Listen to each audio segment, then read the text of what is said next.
It's a wild through a goal, slots it beyond Fodringham, and the Millers are in front in the South Yorkshire derby. And for the first time in 42 years, Rotherham United win at Bramall Lane. On the edge of the box, Adoffin, he can hit them, and he does. Adoffin has scored an absolute screamer for Rotherham United. Rotherham United have secured their championship status for next season. Do me a favour, drop me off in Rotherham.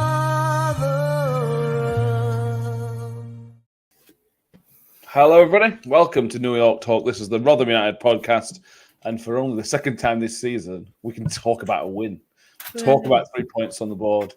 A really good performance by Rotherham United on Wednesday evening, and then it's got a game on Sunday, sadly. Wednesday games, but sadly, we are playing on Sunday against some team in blue. I'll try and figure out who we're playing.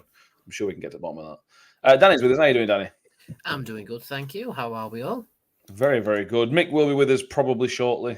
He's somewhere driving somewhere or somewhere. We'll ask him when he gets here. Danny, you want to let everybody know about your massive mistake today? Because Danny had a little trip on the train accidentally today, didn't you? Yes, so I went to Meadowhall with two friends of mine, Carly and Jed, just for like a little outing, arcade shopping, that sort of thing. And they shuffled off back to Sheffield. And I thought I'd booked the 5:05 train from Meadowhall to Rotherham. Turns out I'd booked the 5:05 train from Sheffield, so the one that got to Meadowhall at 5:05 was the train that went to Doncaster. So guess which train I got on? The one that went to Doncaster. And I only clocked it when we went through Swinton Station. It's like, hang on, something's not right here. And when I say I was getting eyeballed in Doncaster for having a Rotherham tracksuit top on, oh my days. So I just went and sat quietly in the pub. You do right. Yeah, but I'm home safe. I'm home safe, so we're all right. Yes, that's the main thing. You're with us. So we've got loads of people in the comments already. Emma Wood says, 1 down, 2 to go for Tom. We should have got Tom on tonight. This is Tom's best chance of getting 3 in a row this season with the next 2 games coming, which we'll talk about. If it doesn't happen now, I think Tom's bet's dead, unfortunately. I hope for Tom's sake it comes through. Chris Niggle is watching us from Thorpe Hesley instead of Perth. That's some swap. That's where we're with Chris. Andy P says, good evening, everybody. Hope we're all well. Should be a good one tonight, hopefully. Yep. Ryan's with us as well, as is Gav Grundy and Jamie. Andy P says the second half was quality. John Hensby, what a difference a day makes. Shelley says, I'll be honest, when I saw 5 at the back at 1-0, I thought, here we go. What a decision it was and made us better as a team. Danny, let's go back to the start of the game. Obviously, Peltier came in because Green confirmed his injury for 12 months, which is a blow, which we might talk about later on.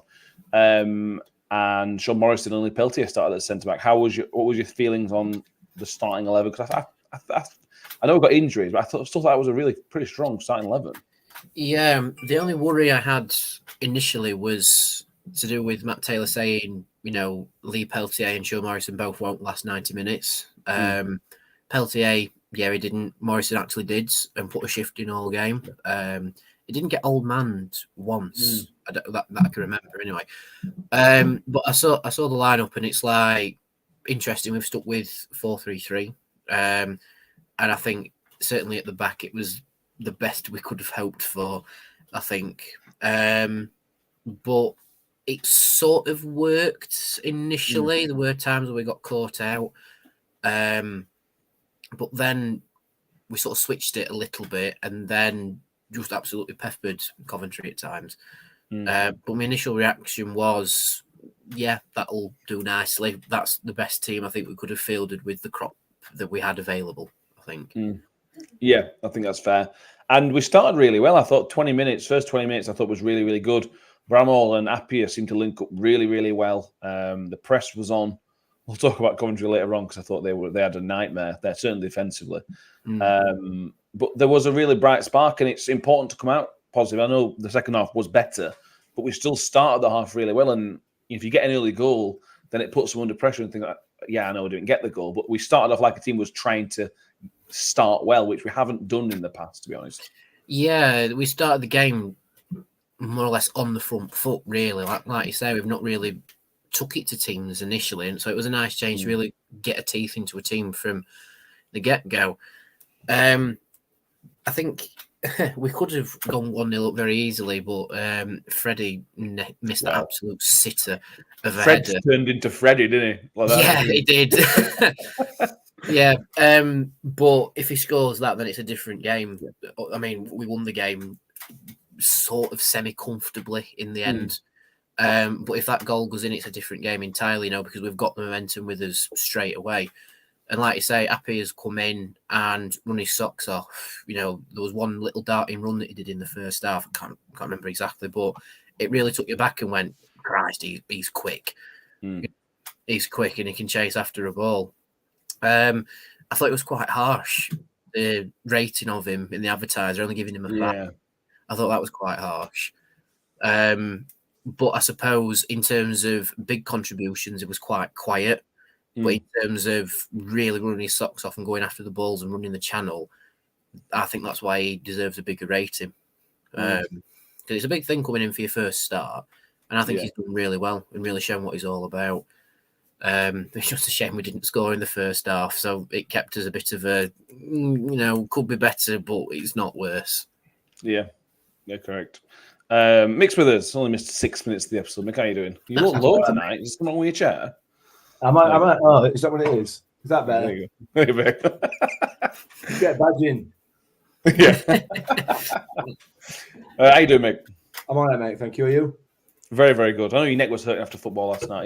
But you recovered from your celebrations. It seems to have calmed down during the course of the day today, and my voice seems to be coming back a bit as well. So that's all right. Yeah. General thoughts on performance, Mick? Plenty of positives. Plenty of positives. Yeah, some negatives still remain, but plenty of positives. Yeah, particularly out of that second half, and also from a managerial point of view as well. I think there's some positives the way he changed it up throughout that. I mean, you said to me, I think we don't really want to be changing shape at this point of game, and it shows what you know, doesn't it? It does. This is why I do a podcast and not manage a football team. I know nothing. Glenn from the Sky Blue Hub Coventry fan says overall Rotherham deserve 3 points, a solid team effort, and keep that level up of performance, and we'll stay up. Don't we just know it? If a problem like that would be, But Glenn wants to add Coventry going through a spell where we could have an open goal and still not score. So that's not a negative, Danny, but that's something that happened last night. Elias Sims put himself in the right position. He could have had a hat-trick, Sims, last night if he had his scoring boots on. We'll credit Victor later. But we did allow them some opportunities, and if they were a team in form, then we probably wouldn't have won that game. There were moments last night where we need to do better in future against teams that are in form. Yeah, you sort of saw what Coventry's game plan was in the first half. It was knock it out to the left-hand side for the quick lad and then whip it back across and create the chance.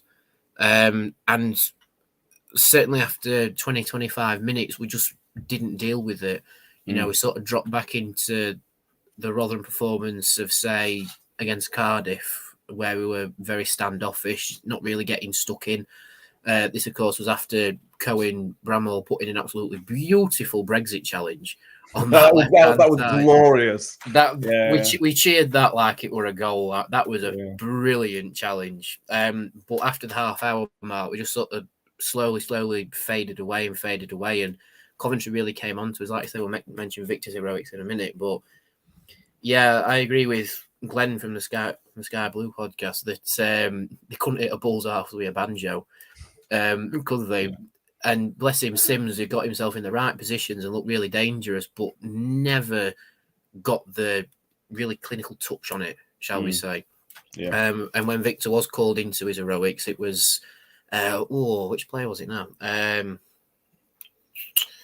can't remember which player it was. Might have been Godden, I think, that Victor pulled off the worldie against. In first half? Yeah. I think it was Godden, yeah. Yeah. But we just kept him out. But like you say, Matt, it could have... the score could have ended up being 6-3 in that game if everyone had took the chances and the goals were like 3 inches wider. Yeah. But yeah, we need to keep an eye on fading away like that in the first half and sort of letting them play their game without trying to stop it. Because like I said, I mentioned the guy on the left, and bless him, Dexter didn't deal with it. No, he didn't. It was a lesson. Last night was a lesson for Dexter, I think. Yeah. One of many. Mick, Danny mentioned a Brexit challenge. You know what a Brexit challenge is? I know what challenge he's talking about.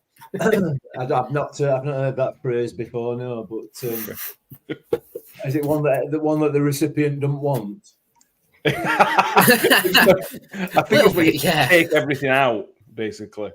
I mean, I'll be honest with you. It was a great challenge, no doubt about it. But credit to the Coventry player.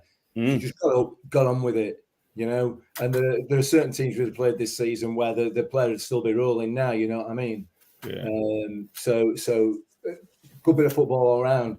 But it just emphasises that both, when we're playing four at the back, both left back and right back are getting dragged too far inside, and they're leaving space out wide. And Coventry tried to exploit that yesterday.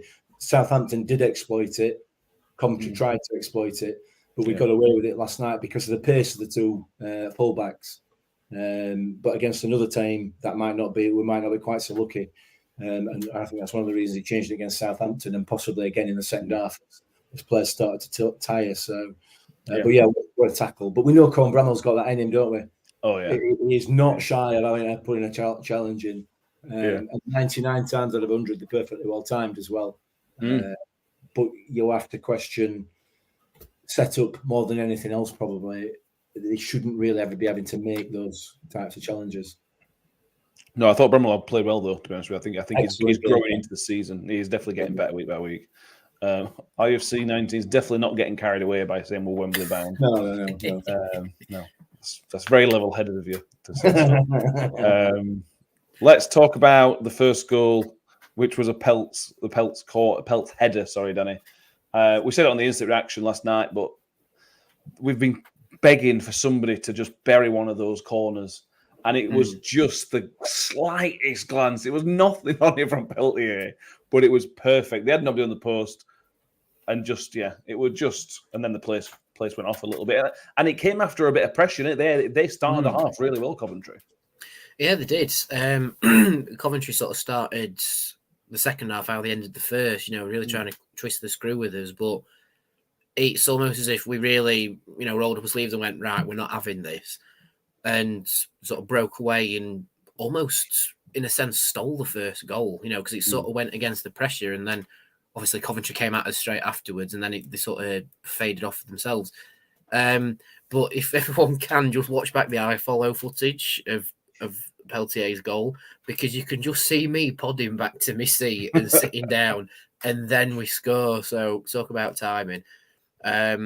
But yeah, I think it was Cafu's best corner of the game. The other ones weren't quite at that level, I don't think.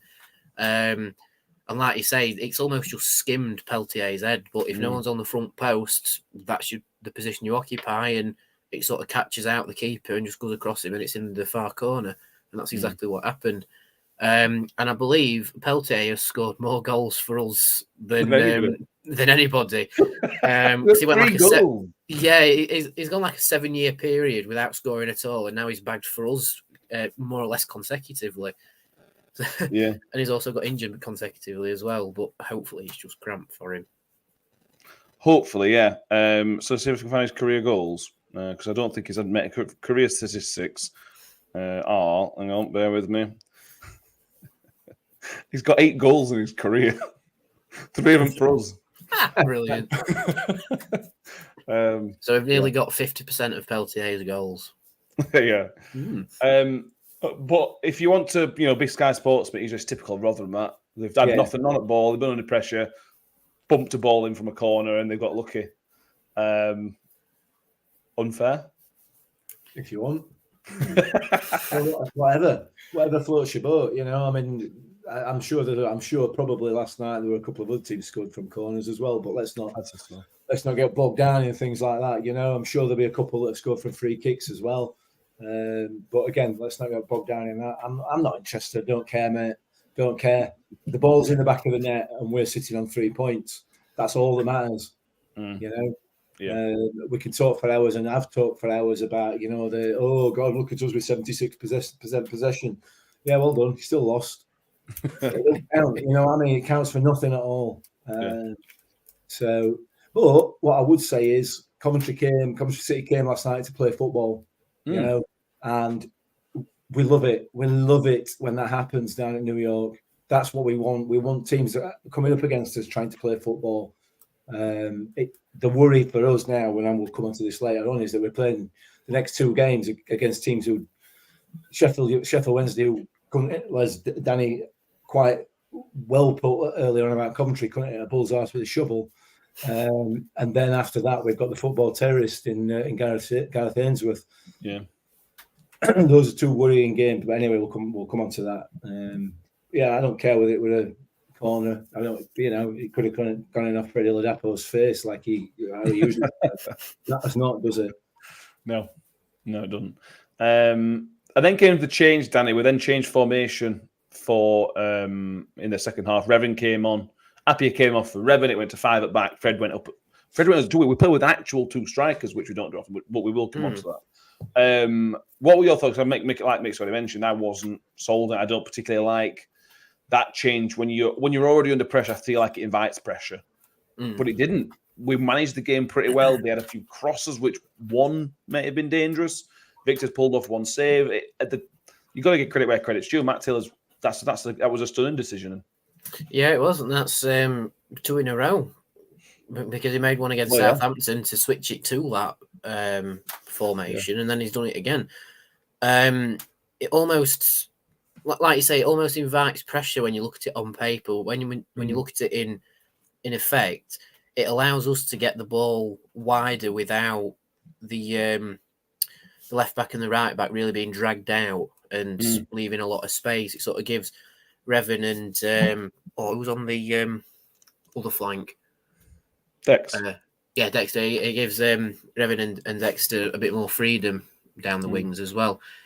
It drove us forwards and it completely flipped the game on its head, really. Coventry tried to twist a screw with us, but we twisted it back, and Coventry didn't really get a look in for a long, long period of time. It felt like there were 15 minutes where we were just had Coventry on the ropes, just hitting them all the time, but nothing went in.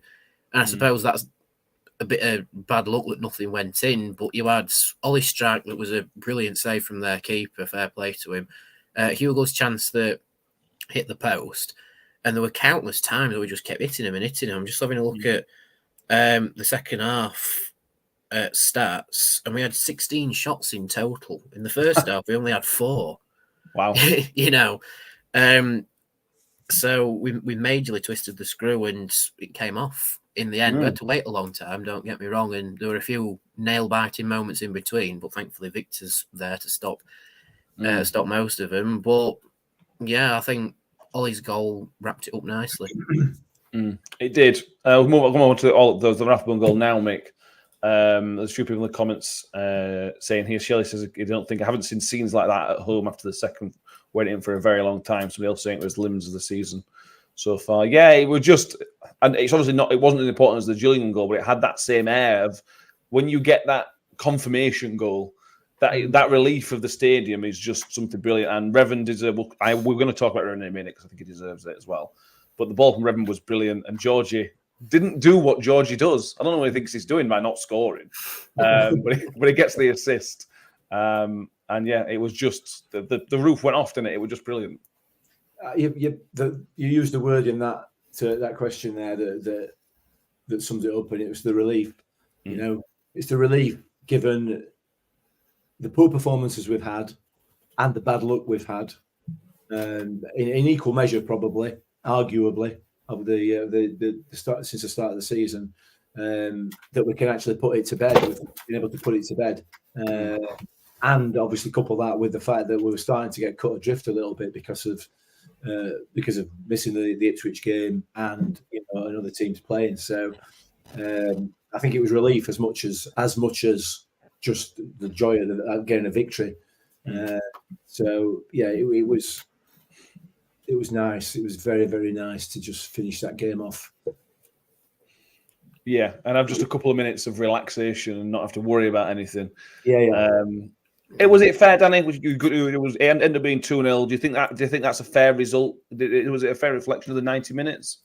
I think it's a fair reflection of the direction Matt Taylor's wanting to point Rotherham in now, to be fair. I think the way both teams attacked, I mean, I wouldn't have excused Coventry if they did get a couple, because we allowed that pressure to happen, and have Victor to thank for a lot of it, for keeping it a clean sheet. But I think the direction Matt Taylor's now steering us in is one where we get at teams, because we've had times, like I mentioned this briefly on the post-match, where we've had times where we've had 5 shots all game and none on target, or 1 on target. Whereas with this one, we had 20 shots total in the game itself, and 2 of which came off, and we could have had 5, like I mentioned earlier, if the goal was a bit bigger, or if Wilson didn't move in that millisecond that he did to save Ollie's shot. But I think, as a whole, over the 90 minutes, it reflects us getting at teams better. That's the main takeaway, because Coventry had more shots, they had more possession, they played football more, but we took our chances better. And that's the difference between winning and losing. We've seen it in other games where we've had no chances and very little luck in, whereas this time we had a lot of chances and we've took them. So in that sense, I think it's a fair reflection of how clinical we can be when we put our minds to it. I agree. Let's talk about some individual performances. And we're going to start. We always leave this man till last, so we're going to start with Victor this time. We always just forget about him, but not tonight. Aaron says Victor deserves to be the highest paid player and be club captain. I absolutely love this club.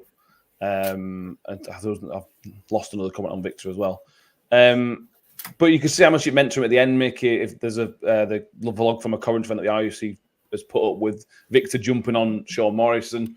Victor, and I think Victor is a leader. I think that is a general say, but he really showed last night his leadership skills, not just after the game where he got everybody around, but every time the ball went out to play for a corner or a goal kick or whatever, he was talking to Brownlee, he was talking to Dexter. He called Dexter over 3 or 4 times. You could even see him communicating with Hugill at the other end of the pitch.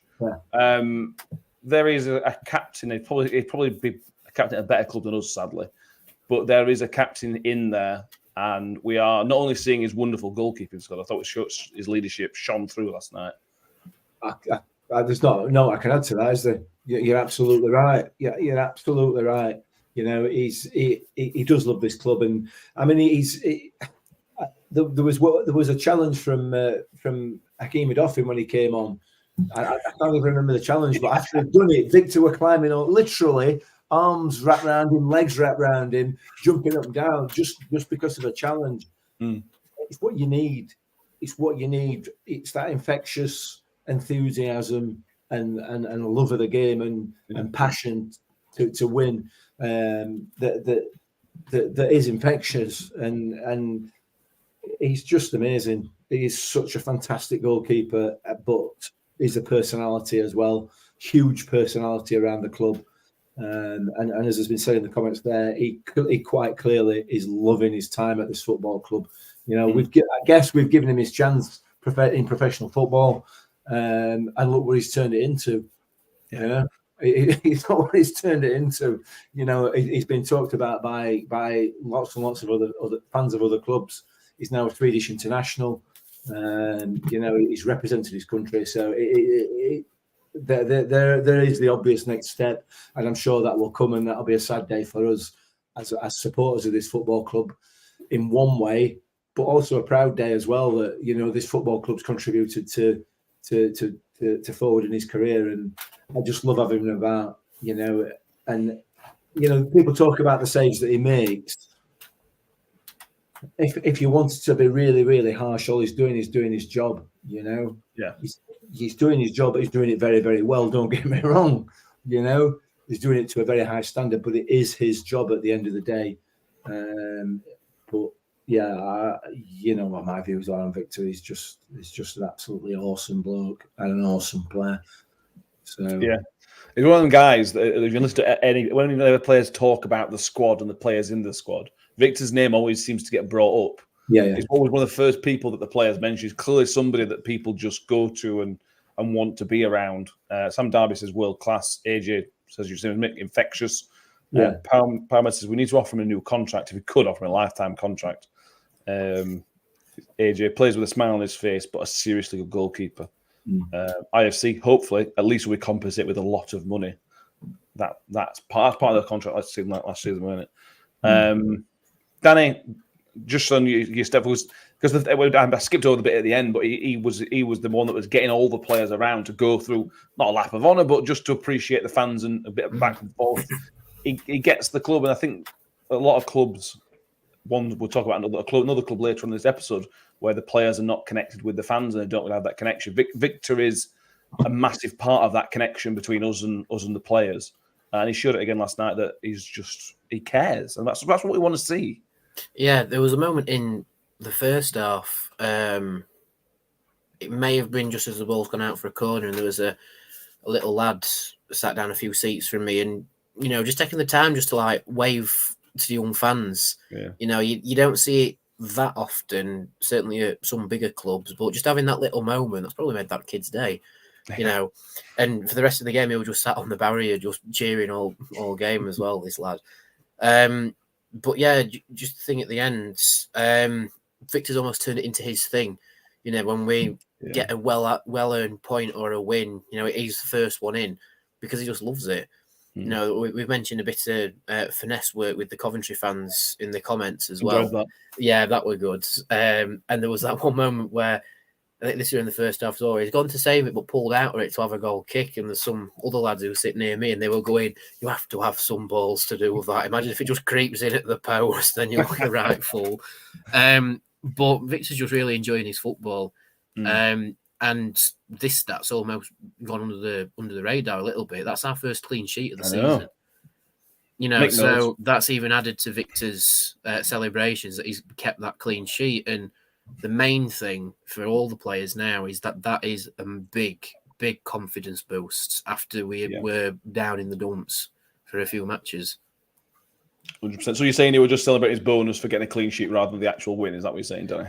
I think he was celebrating everything. He was celebrating the whole sphere of things that happened that game, not just his clean sheet bonus, which is probably 10 bob and a Freddo with it being Rotherham. Well, that's it. Yeah. Let's be fair. He comes from a family that are not backwards at coming forwards when we're talking about celebrating, don't he? So,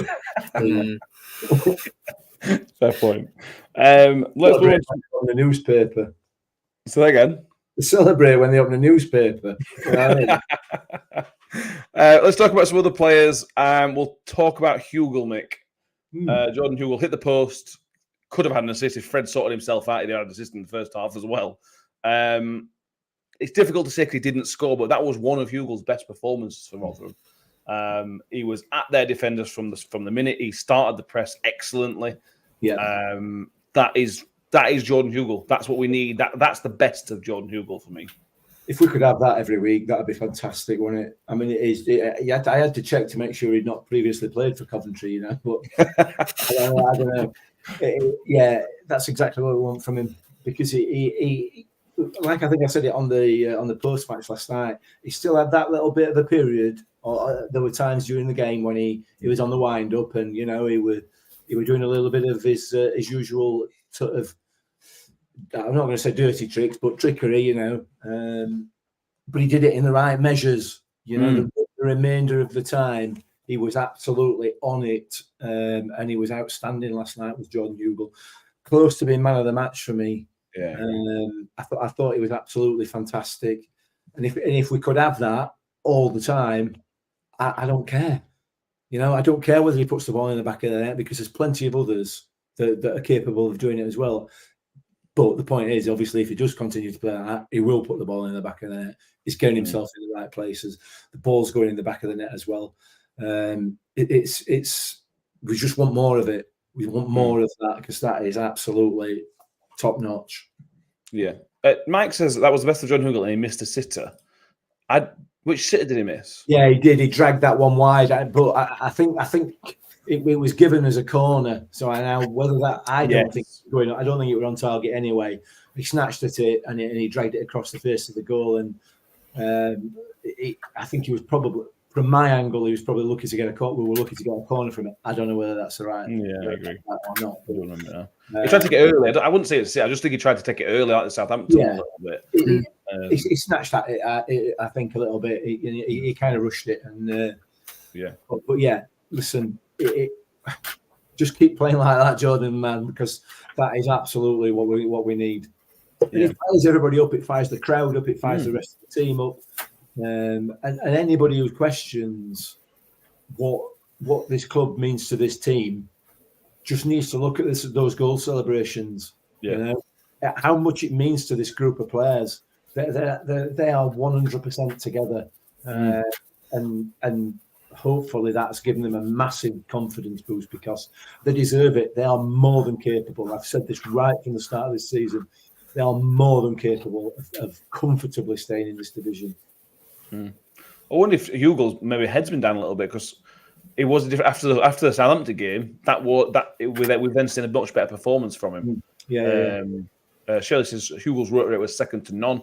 He's an absolute nightmare for the defenders, the type of players we all hate.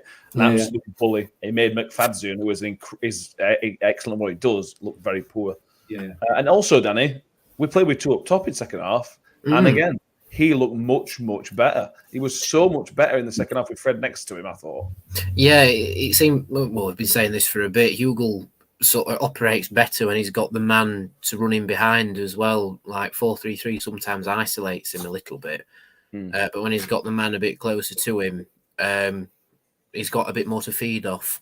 I just want to throw in a comment from Mark Gaffer at the pub. He thought Hugill was a little bit greedy against Coventry in terms of not looking for the pass and just having a pop at goal. But he did that once or twice, yeah. I don't mind that from a striker, though. I don't mind it. No, especially with the goals he scored this season. Yeah, I'm just going to say, because we've seen what Hugill can score, i.e. the Southampton game, you fancy your chances sometimes. But like we said before, he snatched at a couple of things. He hit the post, which was probably the best chance for Hugill on the day. And that came because he had that man next to him in the 2.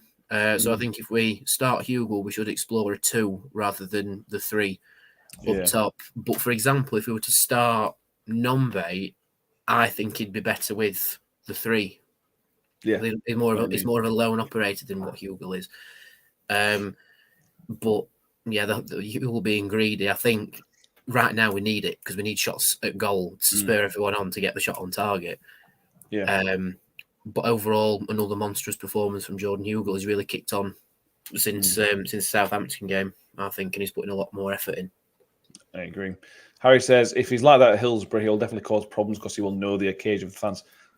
Sunday is the perfect game for Jordan Hugill, I think. It's perfect.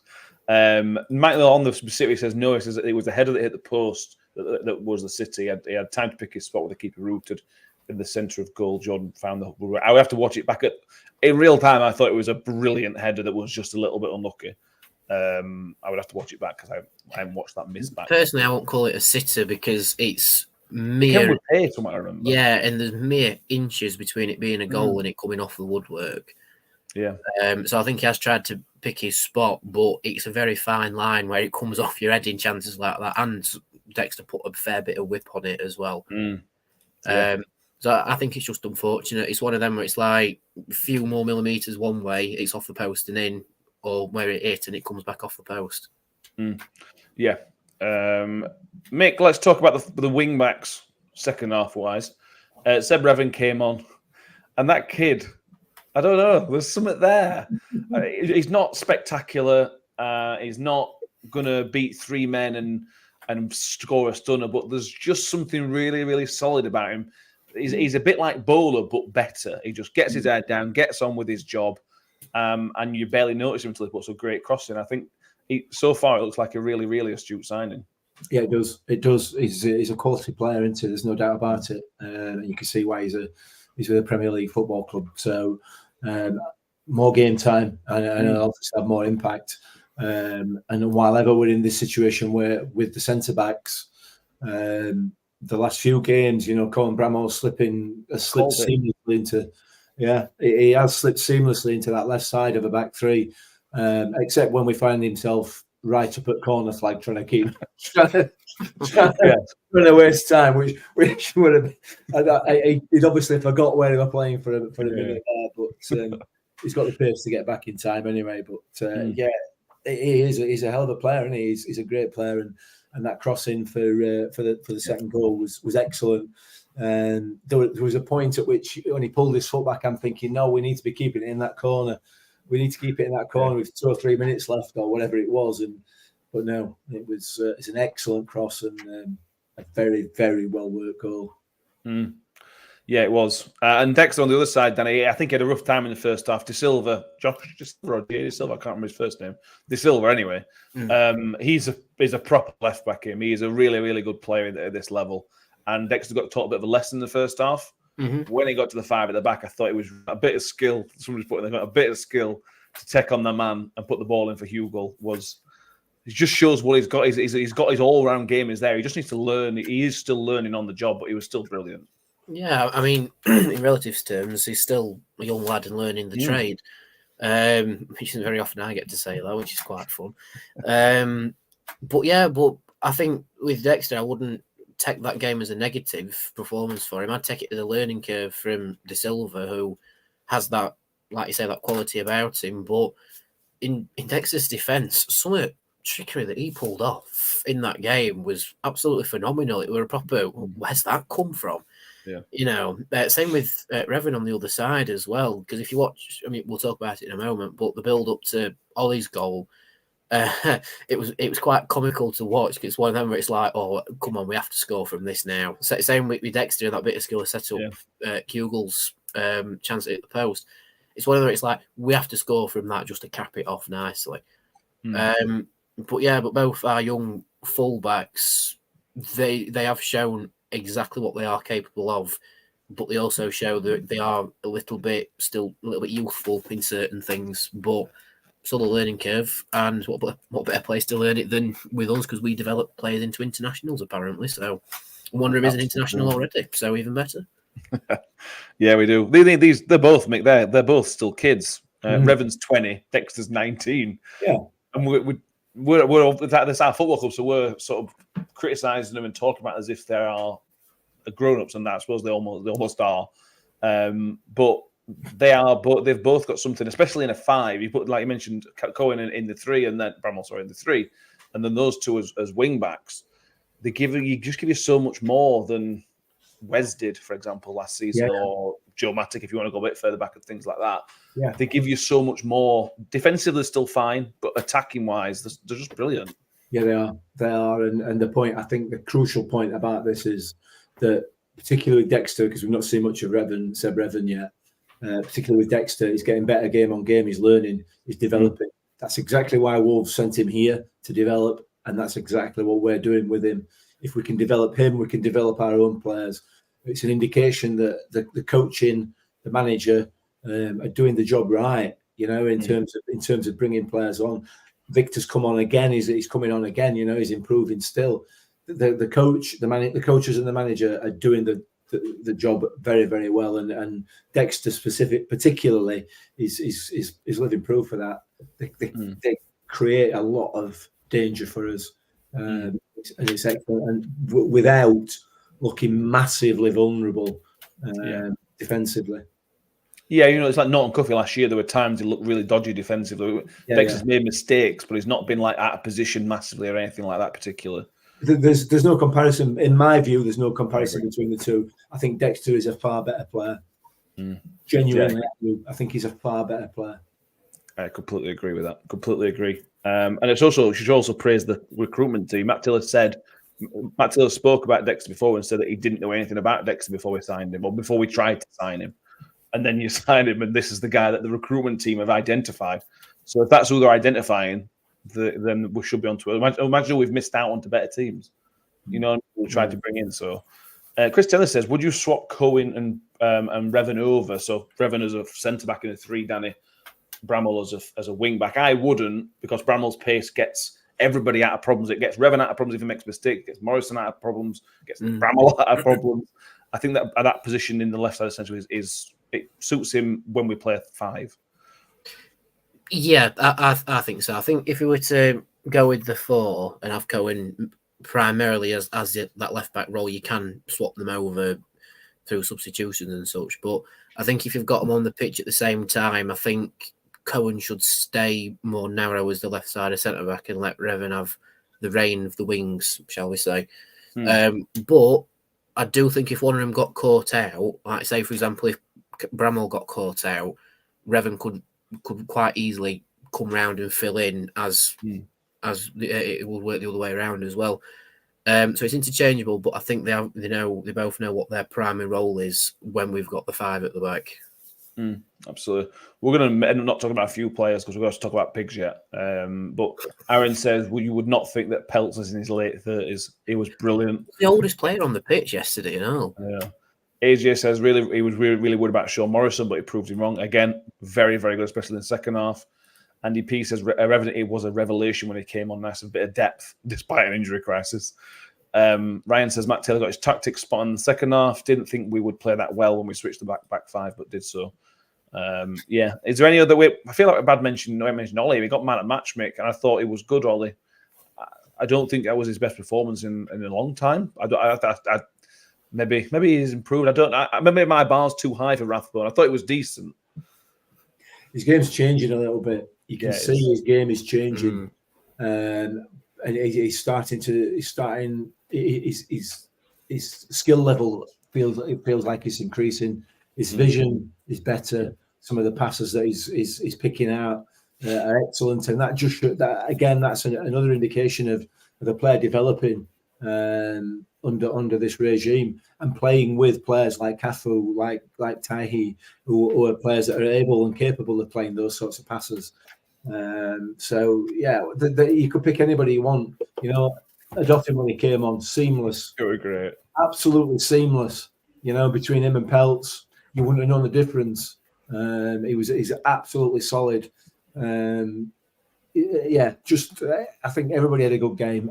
There's nobody to pick out who you thought, well, they're a bit under par, with the exception possibly of Paya who dropped off. But other than that, it was overall the performance was excellent, but there's still a lot to work on. CJ says Matt Goodwin started something. Just stop Ollie. I'm telling you, he has been sat on that gem for weeks and weeks and weeks, waiting for Ollie to score, and then bang, he's been able to use it. Yeah, love it. But Ollie's goal was just class. It was class. I mean, just going back to what I said earlier with Revan's bit of skill, he made their player do the splits. Yeah, they made him do the splits. She was carried on, whipped the ball in. I think it's come off George's shoulder. It's definitely not his head. Yeah. He's just cushioned it with his shoulder. That's typical Georgie, though, isn't it? One way or another, he gets it done. Yeah, unorthodox. It's the sort of player that you really love to watch. He's so unorthodox, it works. Yeah. It's like, who else would think just to go, I'm just going to hit this with my shoulder for Ollie to have a go with? You know, like a lot of people said to me after the game, if it was them in that striker's position, they'd have a go at goal. Oh, yeah. But George just thought outside the box and go, I'm going to deceive everybody here. And you can see that second where the defenders go, what's he done? You know, that split second where they've gone, what's he done there? And I think that made up for the fact there wasn't a lot of pace on the ball and allowed Ollie to get there. And he's hit it so sweetly. I mean, it bounces just before the keeper, so there's no chance of him saving it. It's a brilliant finish. And I think that's one of the things that was missing from Ollie's game this season is the goal. He's got the work rate. He's got the passion, he's got the passing ability, but we didn't see the goals coming for Ollie this season, and now we have. So Ollie's slowly becoming the complete package again, like we saw last season. I think I agree, and I think Mick's right. I think Cafu, he can only get better with playing with something like Cafu, can't he? The vision that Cafu's got is different to what Rathbone's got, so that will improve him. It was that thing where Cafu sort of whipped his leg round the corner and tried to play in Ollie, and he just sort of went, I didn't see that. No. You know, that's pure. That's brilliant what Cafu did. That's brilliant, Cafu. But who else is going to see that? How do you know that's what you're going to do? That's something only the Portuguese had seen in football, to be fair. But now Ollie's seen it, he knows what to expect now. Well, that's it, exactly. We saw a bit more Portuguese from Cafu last night, didn't we? Went down softly and limped for a minute or two after being fouled. CJ says, typical Rathbone goal, banger. Shelley says, think Morrison, he's a bit like Woody, reads the game so much better. He grew into it, Mick, last night. There was times last night where he didn't win the ball in the first half. He looked like he was in control and lost it. But again, in the 5, like it did Richard Wood, the 5 really suited Morrison really, really well. Yeah, it did. You can see he's a quality player, can't you? He is quality. No question about that. And hopefully we can keep him fit for a few games until we can get somebody else back, or longer, ideally.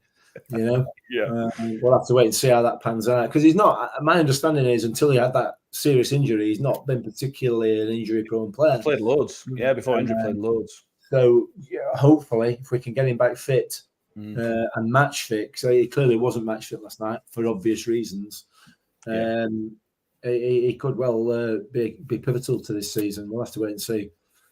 So we can start. I don't know what his minutes will need managing.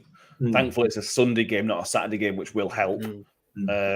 Danny, let's talk briefly about something. We're moving on to Wednesday. Peter mentioned this, I think, on the interaction last night. Georgie Kelly came on, and Georgie did great, and that's brilliant.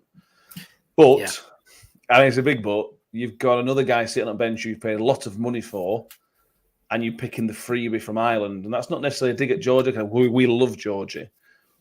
But if you're going to bring on a striker, or am I just saying it's ability? I'm seeing the money, aren't I? That's the thing. Yeah, I would say in what they can contribute to the team at this moment in time, Georgie is the preferred choice. And obviously Taylor sees them in training and knows a lot more about what sort of players they are than we do, because we just sit and watch them on a Saturday, or in this case a Wednesday, for 90 minutes and then go, fair enough, he's had a good game and he's been dog water. But with Georgie, he was the right change for that moment, because Hugill already had their 2 centre-backs more or less on toast, just through a little bit of his finesse work and, being the big bully. And we needed someone who was physical, but to shake it up. Now, Nombe, don't get me wrong, he's a physical presence and he does have that turn of pace about him, but we needed someone like Georgie to just keep upsetting them all the time and not just sort of like fall into line with their back line, which I think Nombe can be guilty of. Yeah. And in terms of where they are with contributing the team, Georgie thrives off those moments where he comes in, causes chaos, and then goes off back to the changing room and then gets a shower. And that's exactly what he did. He came on, fouled someone, caused chaos, cushioned the ball off his shoulder, and we've won 2-0. And that's what Georgie Kelly's all about. Is so unorthodox it works, like I've said before. But I think Nombe, he's sort of in that phase that Jed described when we first signed him. That phase of he's very in and out, very hit and miss. But as soon as he gets to that point, he'll be a real asset for the team. And I just don't think he's there. I don't think Taylor's been able to work his magic with him, because we've had injuries. We've had games where they've not gone, quote unquote, to plan. So Nombe might be the first option to bring in, but when it gets to that moment to bring him into the game, we might be on option E, which is to bring Georgie in. And obviously Taylor reads the game and sees what works, and I think he got it bang on against Coventry. Yeah, you agree as well, don't you, Mick? Yeah. Love Georgie. Yeah. I'd love George to stay for the rest of his career, but just it could be a 20-minute striker for the rest of his career for us. I might not be very happy with that, but if he can come on for half an hour, 20 minutes at a time every game, I'd be really happy with that. It's just a nuisance, isn't it? He's a far better player than people give him credit for. He absolutely is. He looks, and at times plays like a mid-table League One striker, but he's got something else about him.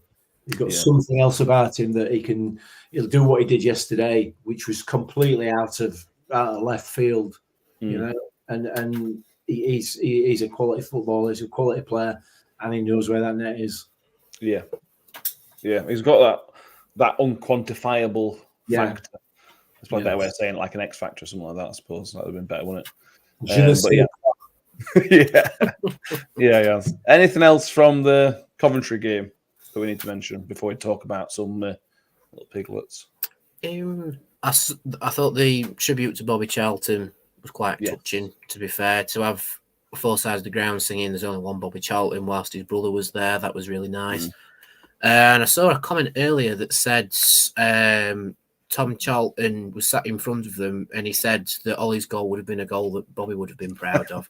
So I think that's quite sweet from that game. It's our how would you describe it? Our remembrance of Bobby Charlton game, and Ollie scores a very Bobby Charlton-esque goal. It's very nice.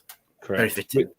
We didn't mention that on the last podcast, and that is remiss of us. We should have mentioned one of the icons of English football, maybe of world football, before either of our times. I think, Mick, pretty sure even before your time. He was a back end of when I first started watching football. He was still playing. So, but yeah, absolute quality. And the comment about Ollie's goal, that's absolutely a Bobby Charlton goal. Yeah, absolutely. Yeah. This is important, and it is. I genuinely mean this. Stephen Adams mentioned the referee. CJ said the referee kept the game flowing. One of the best refereeing performances at New York Stadium that I can remember. I thought it was excellent. It was on the spot. It didn't have any big decisions to make. I think we should add that. And it might be very easy for us to say this, having won, Mick, and people might sit there and say you only praise refs when you win. But I thought it was an excellent ref. He's obviously going to make some mistakes, but there was no glaring, obvious mistakes. And I thought it was again one of the best refs we've had in a long time. Listen, I'm not one for crediting referees, as you well know. I'm sure Mike in the comments will agree with. I thought he was outstanding. You know, he's going to make mistakes. That goes without saying, and you can accept that. I ain't got a problem with it. He was consistent throughout the game, and as has been mentioned, I think it was CJ in the comments. He allowed the game to flow. He was absolutely excellent. The ref, really, really good, and we'll have him back anytime. Yeah, it was.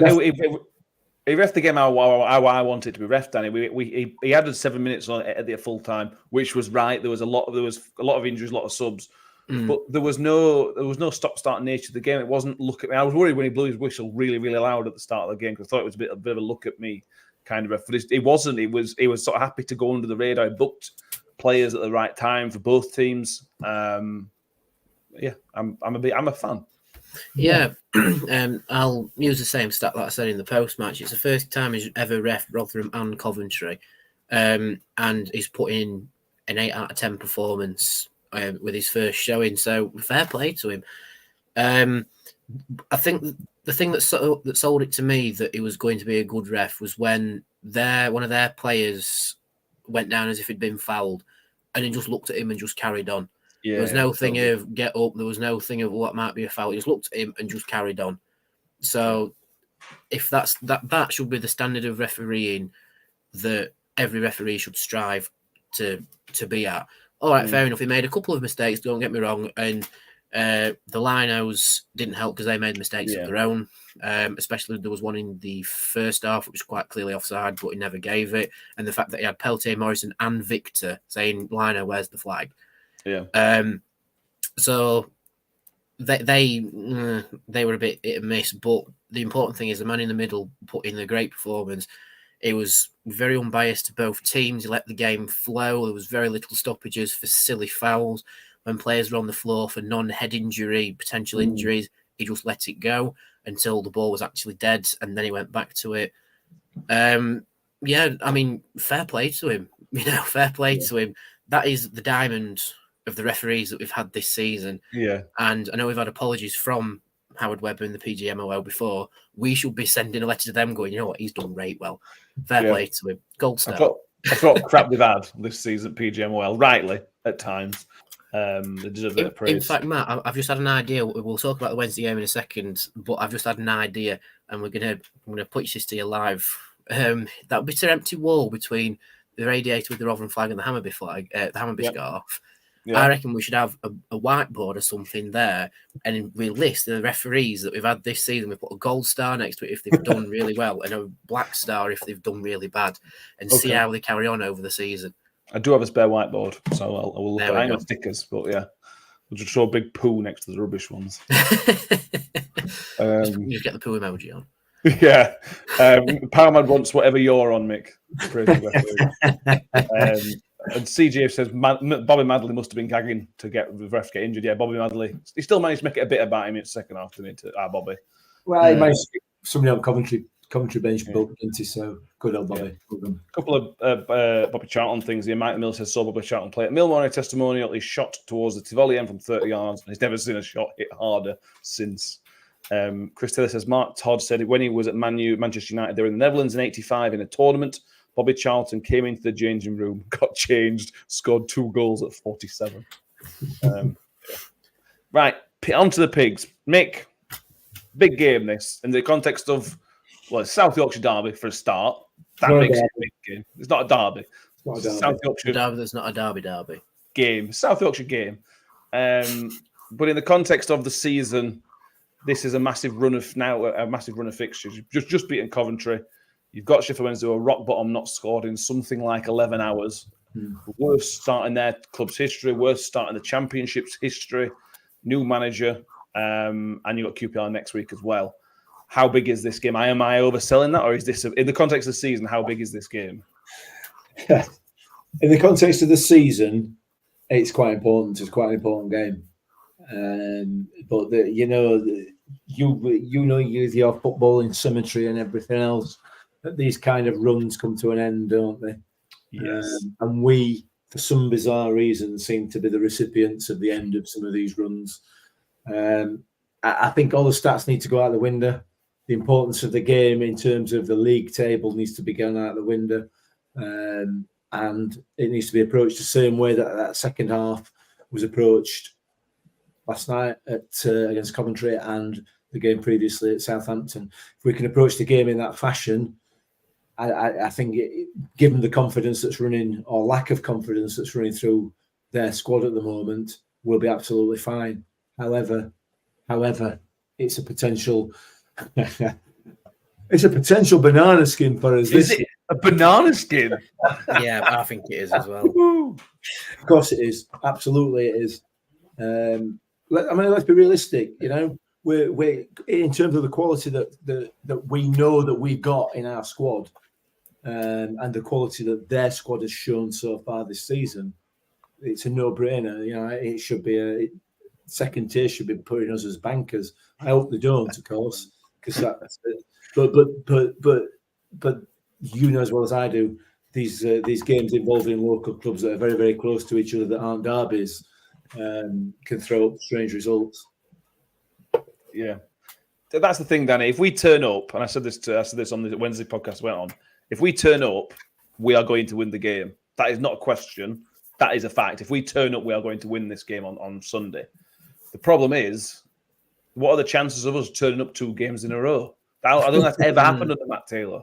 Even last season when we won consecutive games, one of those was the Stoke game, which we didn't turn up in, but still managed to somehow win. So what are the chances do you give us of us seeing a performance like we saw on Wednesday? I think the likelihood of us turning up is slightly higher because it's gone from a good performance straight into a derby. So there's a potential uplift in that. And I think certainly Hugill will feed off that. And I've already seen a few posts from the players on Instagram that have said onto the derby, so they know the importance of it. But I agree with Mick. I think it's a potential banana skin. It's one of them where, and numerous people have said this to me, it's either going to be our first away win of the season or Wednesday's first win of the season, full stop. Yeah. And there's no in between. It's one of the few games that I'm going to sound like the second tier podcast when I say this, but it's one of the few games where you can bank on it not being a draw. However, the only times Wednesday have picked up points this season are from derbies, because there's the Yorkshire derby against Huddersfield that they drew, the Yorkshire derby against Middlesbrough that they drew, and the Yorkshire derby against Leeds that they drew. So odds on the first South Yorkshire derby for him, they may just sneak a win somehow. But I also agree with you, Matt. If we turn up, there's no question of which team's going to win. But it feels like it's one of them games because it is a derby. No matter what the Wednesday fans tell you, it is a derby. Form was out the window because you're playing not just for the points, but for the bragging rights as well. And for Wednesday, bragging rights is taking 2 points off you rather than giving you all 3.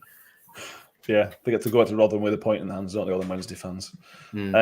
Our record, Mick, you're right. I think form goes out of history, but history plays a part in derbies. Our record at Sheffield at Hillsborough is exceptional. I think it's 6 wins out of the last 10 and only one defeat in those 10 fixtures.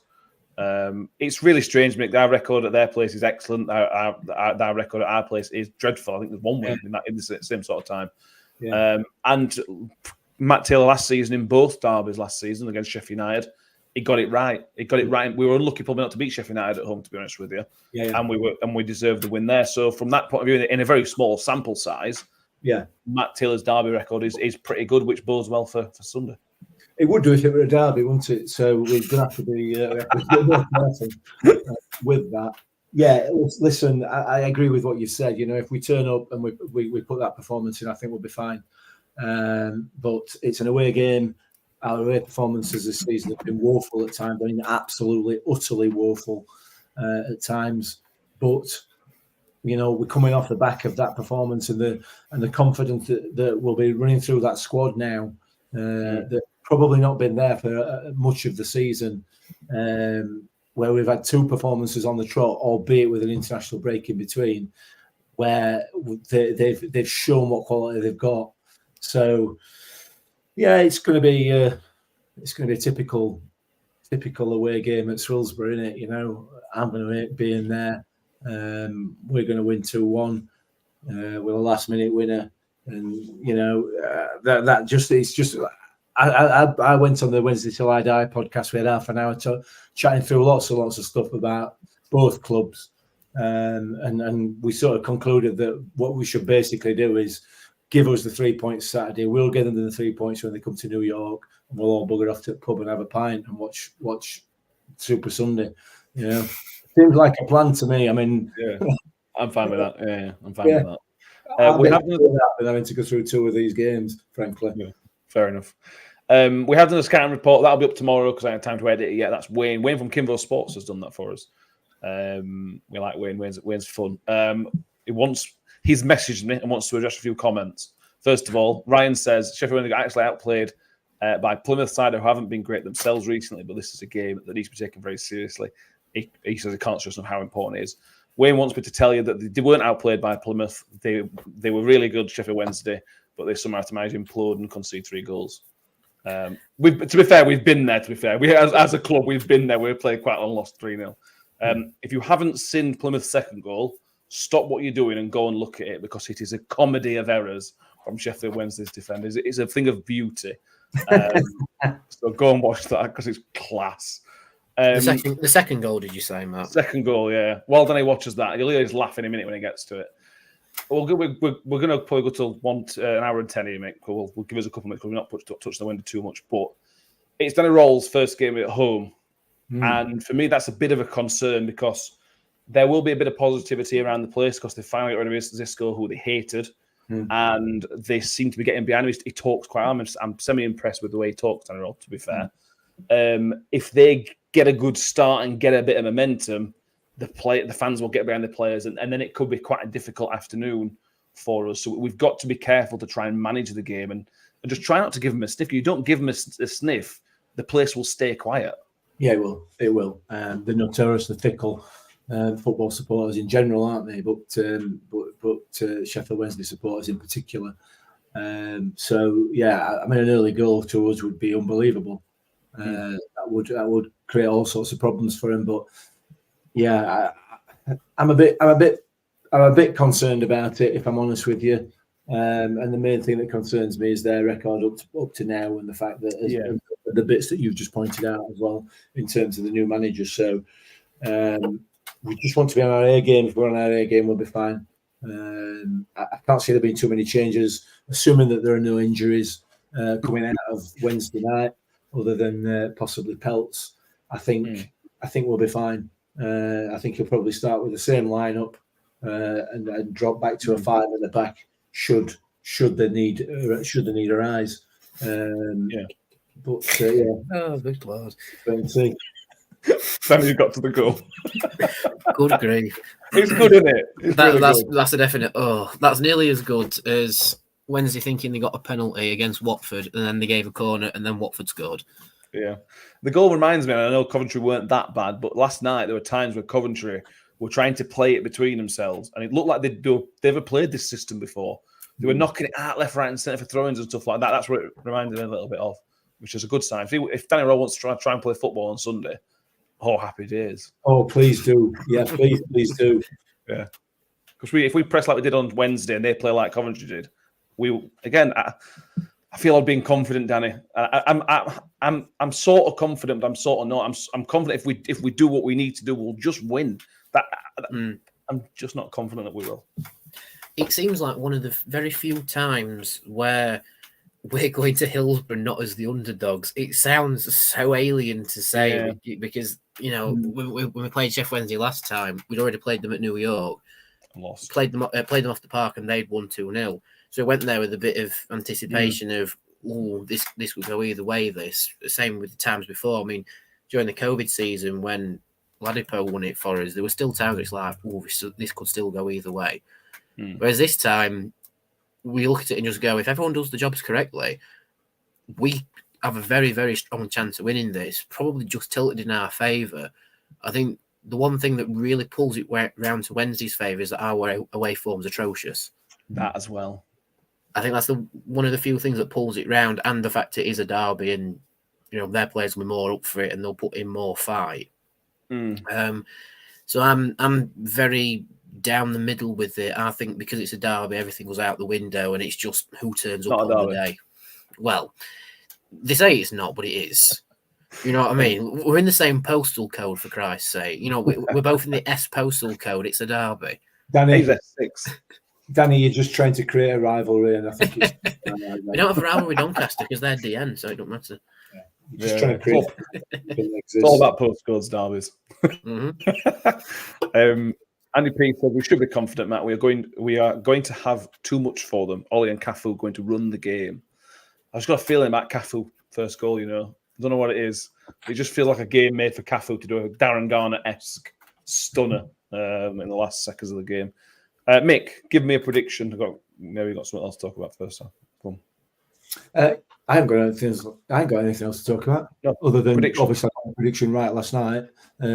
Sorry. Yeah, well, sorry. We should have stopped the show. Every stop. Mick, well done. You've got a prediction right this season. Thank you. What's your prediction for Sunday? 2-1 Millers.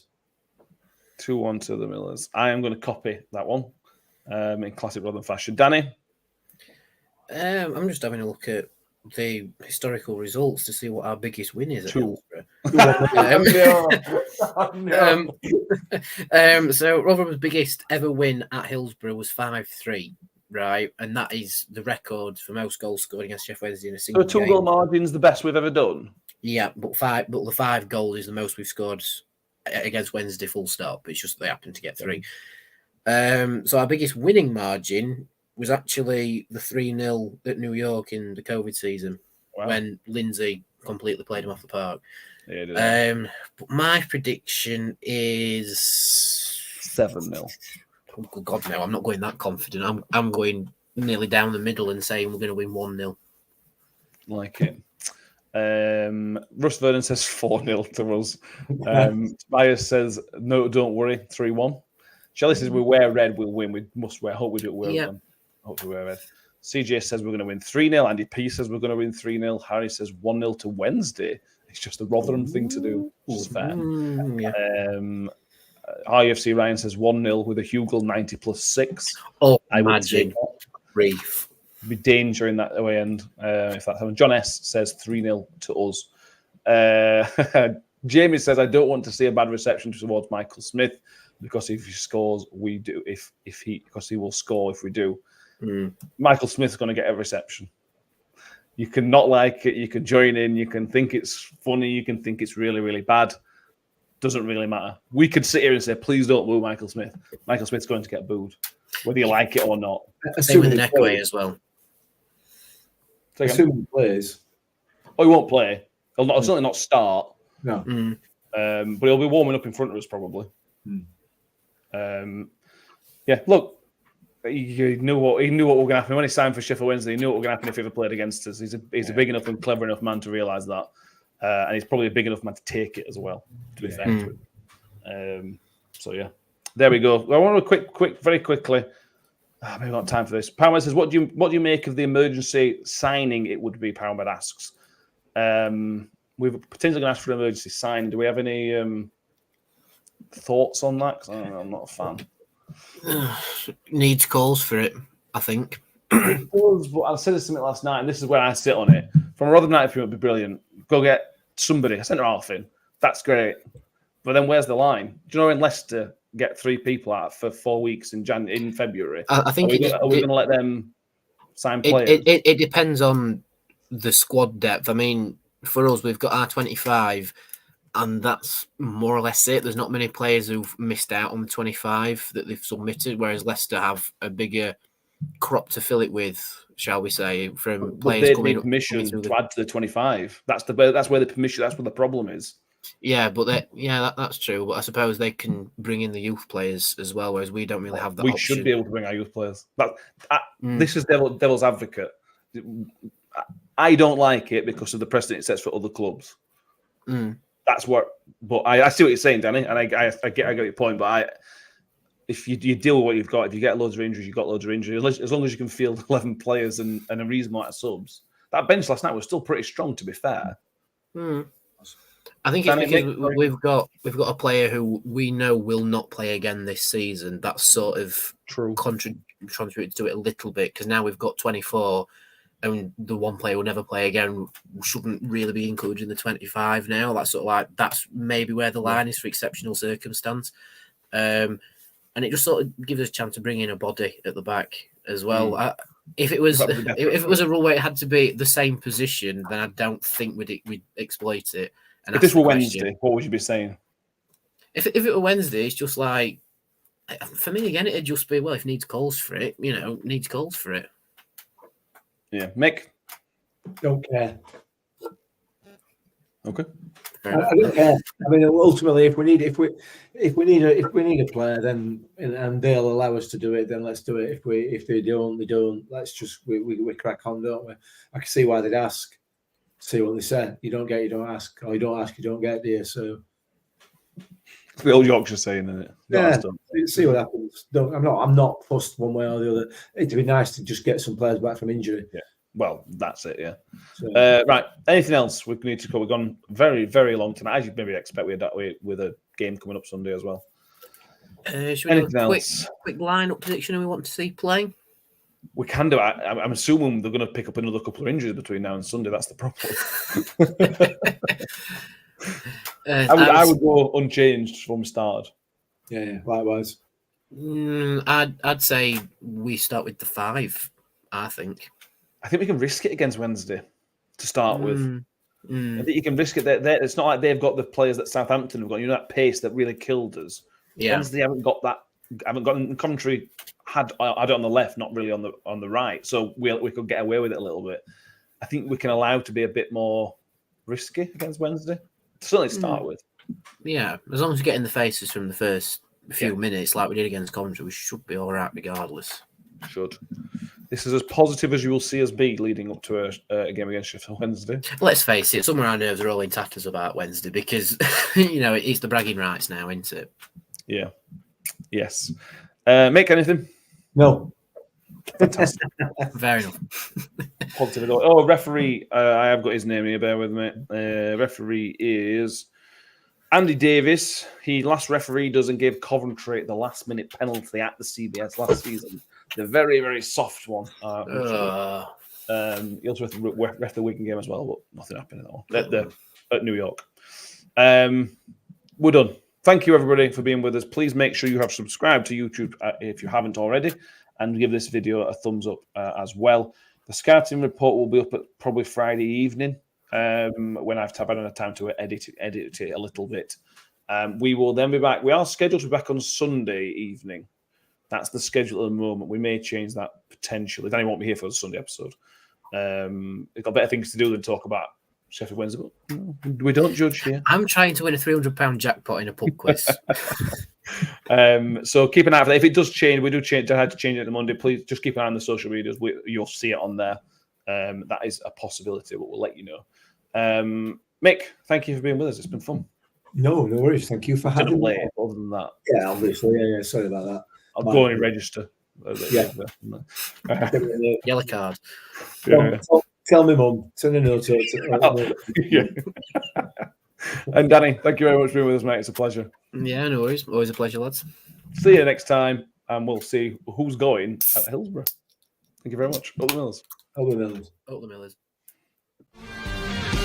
It's a Wales through a goal, slots it beyond Fodringham, and the Millers are in front in the South Yorkshire derby. And for the first time in 42 years, Rotherham United win at Bramall Lane. On the edge of the box to Duffy, he can hit them, and he does. Oh!